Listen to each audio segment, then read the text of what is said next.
여러분은 주말 드라이브를 하다가 국도변에서 기이한 건물을 마주친 적이 있으신가요? 마치 중세 유럽의 성처럼 뾰족한 탑이 솟아있고 입구는 덩굴 식물로 뒤덮인 채 검은 아가리를 벌리고 있는 그곳 말입니다. 한때는 화려한 네온 사인이 밤하늘을 수놓으며 불야성을 이루었을 그곳이 지금은 귀신이 나올 것 같은 흉물이 되어버렸습니다. 우리가 무심코 지나치는 저 폐허들은 단순한 건물의 잔해가 아닙니다. 대한민국 고도성장기에 뜨거웠던 욕망과 거품 경제가 남긴 처참한 화석입니다. 창문은 모두 깨져 휑한 바람 소리만 들리고 주차장 아스팔트는 갈라져 잡초가 무릎까지 올라왔습니다. 놀랍게도 저 흉물스러운 건물 중 상당수는 여전히 서류상으로는 주인이 존재하는 사유재산입니다. 도대체 주인들은 왜 저 거대한 건물을 철거하지도 않고 방치하고 있는 것일까요?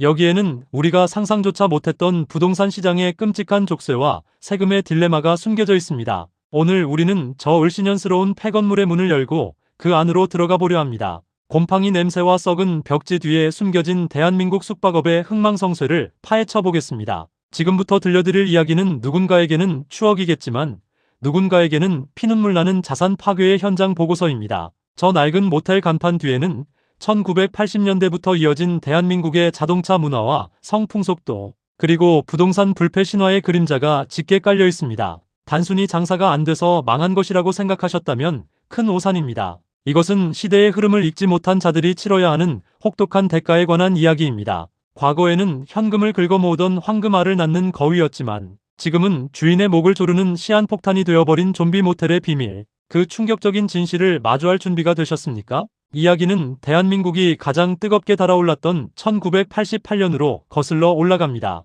988년 서울올림픽은 대한민국을 완전히 다른 나라로 만들어 놓았습니다. 국가는 전 세계 손님을 맞이해야 한다는 명목으로 숙박시설 확충을 장려했고 곳곳에 호텔과 여관이 우후죽순 들어서기 시작했습니다. 하지만 진짜 기폭제는 올림픽 자체가 아니라 바로 마이카 시대의 개막이었습니다. 1985년만 해도 자동차는 부의 상징이었지만 1990년대로 접어들며 중산층의 필수품이 되었습니다. 내 차가 생겼다는 것은 무엇을 의미할까요? 단순히 이동수단이 생긴 것이 아니라 남들의 시선을 피해 어디론가 떠날 수 있는 완벽한 프라이빗 공간이 생겼다는 뜻입니다. 당시 좁은 아파트와 대가족 중심의 주거, 문화에서 부부나 연인들이 오롯이 둘만의 시간을 보낼 공간은 턱없이 부족했습니다. 집 밖에는 감시하는 눈이 너무나 많았고 사생활은 사치에 불과했던 시절이었습니다. 이때 교외의 한적한 국도변에 들어선 모텔들은 그야말로 욕망의 해방구였습니다. 도심에서 차로 30분만 나가면 만날 수 있는 그들만의 은밀한 성이 탄생한 것입니다.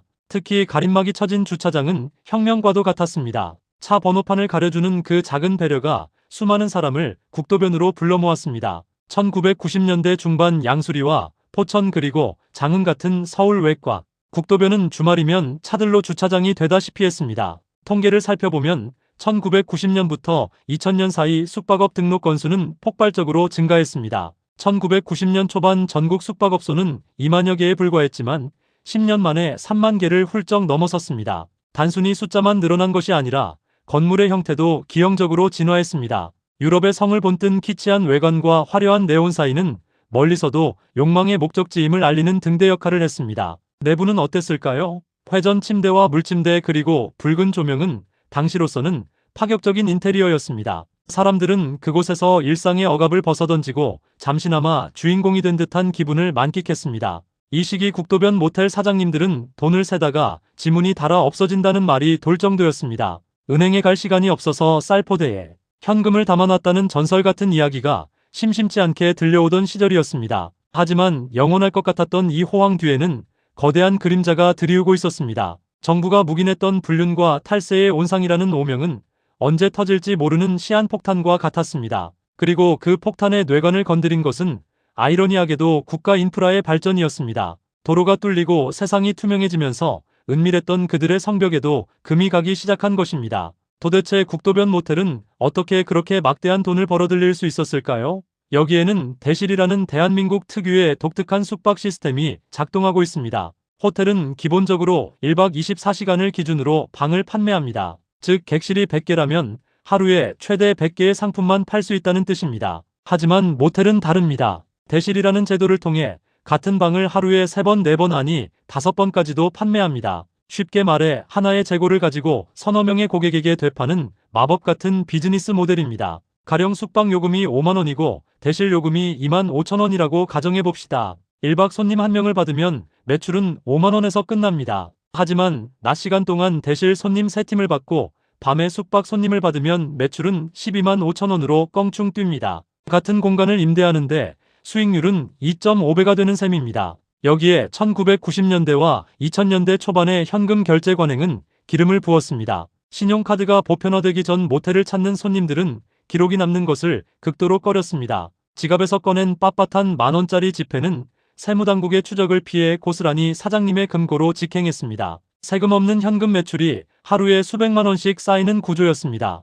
이것은 단순한 장사가 아니라 합법을 가장한 지하경제의 거대한 현금 채굴기였습니다. 당시 국도변 모텔 하나의 월 순수익이 서울 대기업 임원의 연봉과 맞먹는다는 말이 결코 과장이 아니었습니다. 이러한 수익 구조를 지탱해 준 것은 바로 접근성의 독점적 지위였습니다. 고속도로망이 촘촘하지 않았던 시절 국도는 지역과 지역을 잇는 유일한 혈관이었습니다. 여행객들은 선택의 여지 없이 국도를 타야 했고 장시간 운전에 지치면 국도변 모텔로 흘러들었습니다. 또한 스마트폰이 없던 시절 정보의 비대칭성은 공급자에게 절대적으로 유리했습니다. 소비자는 어디에 어떤 시설이 있는지 가격은 얼마인지 알 길이 없었습니다. 운전을 하다가 눈에 띄는 화려한 성이 보이면 일단 들어가고 봐야 했습니다. 부르는 게 값이었고 시설이 조금 낙후되어도 불평할 곳이 없었습니다. 이처럼 대실 회전율의 마법과 현금 박치기 그리고 독점적 위치 선정은 국도변 모텔을 불패의 요새로 만들었습니다. 사람들은 이 시스템이 영원히 작동할 것이라 믿었고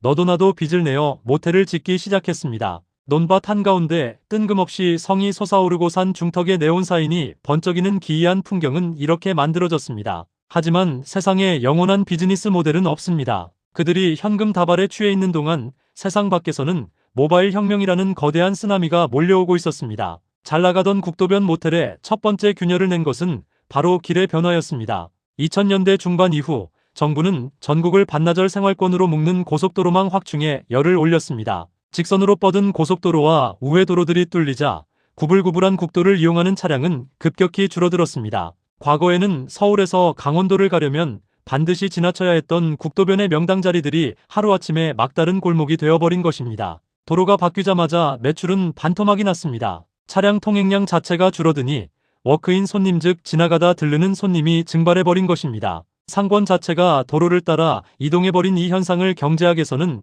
경로 의존성의 파괴라고 부를 수 있을 것입니다. 하지만 진짜 결정타는 스마트폰과 내비게이션의 보급이었습니다. 과거에는 우연히 발견한 모텔이 유일한 선택지였지만 이제 사람들은 검색을 하기 시작했습니다. 야놀자나 여기어때 같은 숙박 앱의 등장은 시장의 판도를 완전히 뒤집어 놓았습니다. 소비자들은 이제 10km 전방에서도 객실의 상태와 요금 그리고 다른 사람들의 적나라한 후기를 확인할 수 있게 되었습니다. 이것은 모텔 업주들에게 재앙과도 같은 일이었습니다. 더 이상 낡은 시설을 화려한 외관으로 감출 수 없게 되었고 바가지 요금을 씌우는 것도 불가능해졌습니다. 정보의 비대칭성이 깨지자 권력은 공급자에서 소비자에게로 넘어갔습니다. 소비자들은 이제 낡고 냄새나는 국도변 모텔 대신 도심의 깨끗한 부티크 호텔이나 시설 좋은 신축 모텔을 예약해서 찾아갑니다. 굳이 외진 국도변까지 차를 몰고 나갈 이유가 사라진 것입니다. 또한 블랙박스의 보급도 무시할 수 없는 요인입니다. 모든 차량에 눈이 달리면서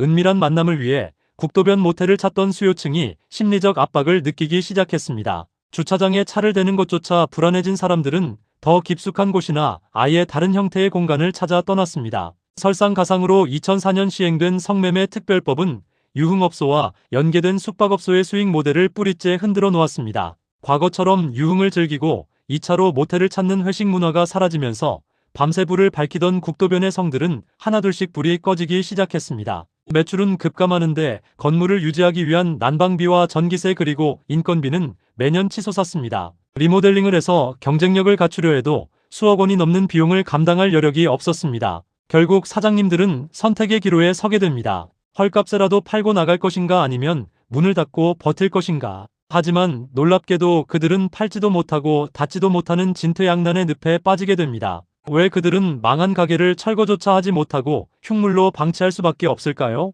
여기에는 부동산 세법의 무서운 덫이 기다리고 있었습니다. 많은 분들이 의아해하십니다. 장사가 안 되면 건물을 부수고 땅으로라도 팔면 되지 않느냐고 묻습니다. 하지만 여기에 자본주의가 만들어낸 가장 기괴한 역설이 숨어 있습니다. 저 흉물스러운 좀비 모텔들은 주인이 게을러서 방치한 것이 아닙니다. 오히려 철저한 경제적 계산 끝에 건물을 남겨두는 것이 이득이라는 결론을 내렸기 때문입니다. 이유는 크게 두 가지입니다. 첫째는 배보다 배꼽이 더 큰 철거 비용입니다. 과거 모텔들은 튼튼함을 과시하기 위해 무식할 정도로 콘크리트를 쏟아부어 지었습니다. 지하 벙커처럼 견고한 이 성들을 철거하려면 폐기물 처리 비용까지 포함해 최소 수억 원에서 많게는 10억 원 단위의 돈이 듭니다. 이미 망해서 현금 흐름이 막힌 주인들에게 이 돈은 감당할 수 없는 거액입니다. 하지만 진짜 무서운 이유는 두 번째, 바로 세금의 덫입니다. 현행 법상 건물이 있는 땅과 건물이 없는 나대지의 세금 적용 기준은 천지 차이입니다. 건물이 서 있을 때는 상업용 부동산으로 분류되어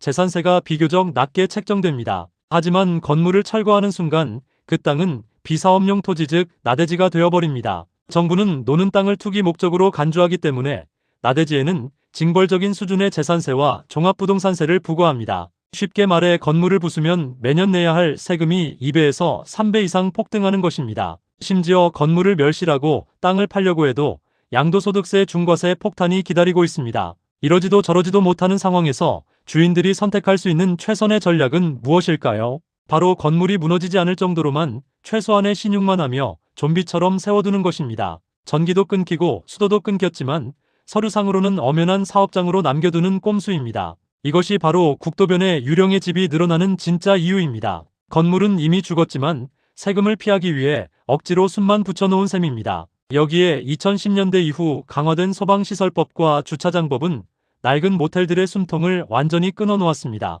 리모델링을 하려면 현행법에 맞춰 스프링클러를 다 뜯어 고치고 주차장 규격을 새로 맞춰야 하는데 이 비용이 신축 비용에 육박합니다. 결국 주인들은 건물을 방치한 채 언젠가 개발 호재가 터져서 건설사가 땅을 통째로 사주기만을 기다리는 천수답 기도를 올리고 있습니다. 하지만 인구는 줄어들고 지방은 소멸해가는 마당에 그들에게 구원의 손길을 내밀 건설사는 없습니다. 화려했던 욕망의 성은 이제 주인의 자산을 갉아먹는 거대한 콘크리트 묘비가 되어버렸습니다. 모텔이 몰락한 것이 단순히 도로와 세금 때문만은 아닙니다. 더 근본적인 원인은 한국 사회의 놀이 문화와 욕망의 소비 방식이 완전히 달라졌기 때문입니다. 과거의 대실 문화는 갈 곳 없는 연인들의 피난처였습니다. 하지만 지금의 20, 30대 즉 Z세대에게 모텔은 더 이상 숨어서 들어가는 곳이 아닙니다. 그들은 넷플릭스를 보고 배달음식을 시켜 먹으며 파티를 즐기는 복합 문화 공간을 원합니다. 야놀자나 여기어때가 숙박 앱에서 여가 플랫폼으로 변신한 이유가 바로 여기에 있습니다.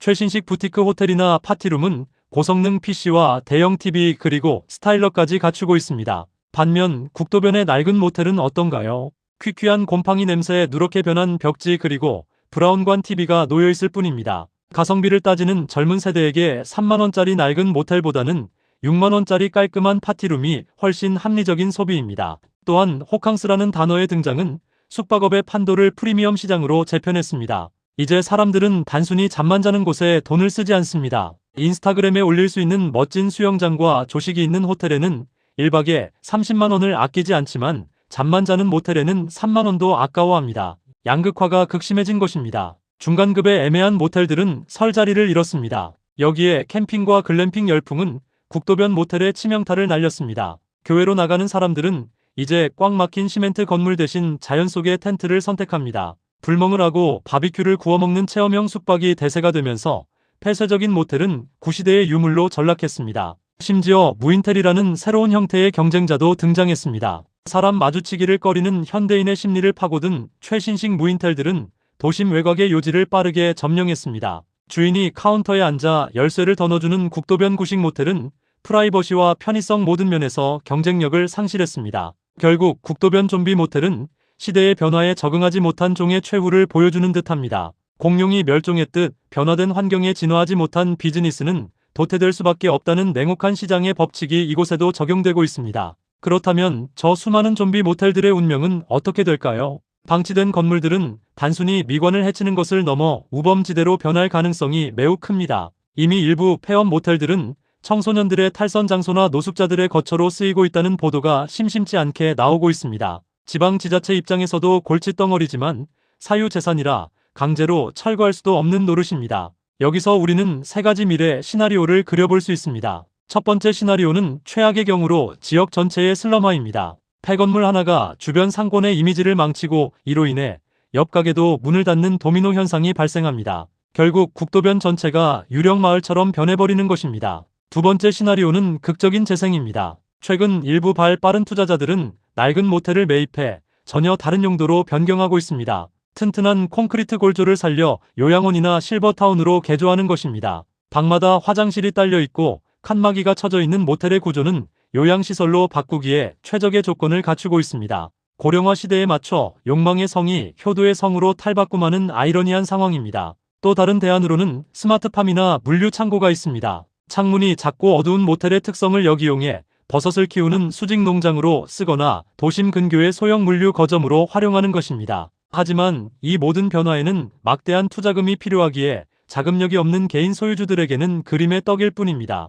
마지막 세 번째 시나리오는 정부의 개입입니다. 빈집세 등을 도입해 강제로 매각이나 철거를 유도하거나 지자체가 매입해 공공시설로 활용하는 방식입니다. 하지만 세금 투입에 대한 반발도 만만치 않아 쉽지 않은 길입니다. 결국 당분간 우리는 국도변에서 저 기괴한 성들과 불안한 동거를 계속해야 할지도 모릅니다. 저 폐허들은 대한민국 부동산 불패 신화가 깨졌음을 알리는 가장 확실한 증거물이자 탐욕의 끝을 보여주는 역사적 유물로 남을 것입니다. 이제 결론을 내릴 시간입니다. 우리는 국도변 좀비 모텔을 통해 무엇을 배워야 할까요? 단순히 옛날 이야기나 남의 일로 치부하기엔 시사하는 바가 너무나 큽니다. 이것은 모든 부동산 투자자, 그리고 자영업자들에게 보내는 섬뜩한 경고장입니다. 첫째, 부동산은 영원한 안전자산이 아닙니다. 시대의 흐름과 트렌드를 읽지 못한 부동산은 자산이 아니라 부채가 됩니다. 세금을 먹고 관리비를 먹는 괴물이 되어 주인의 삶을 파괴할 수 있습니다. 저 모텔 주인들도 30년 전에는 자신이 건물주라며 부러움을 샀던 사람들입니다.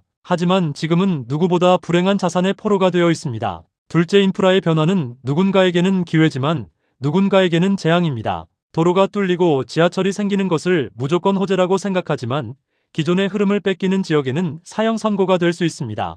여러분이 만약 교외에 저렴한 상가나 토지를 보고 있다면 반드시 생각해야 합니다. 왜 이 물건이 쌀까?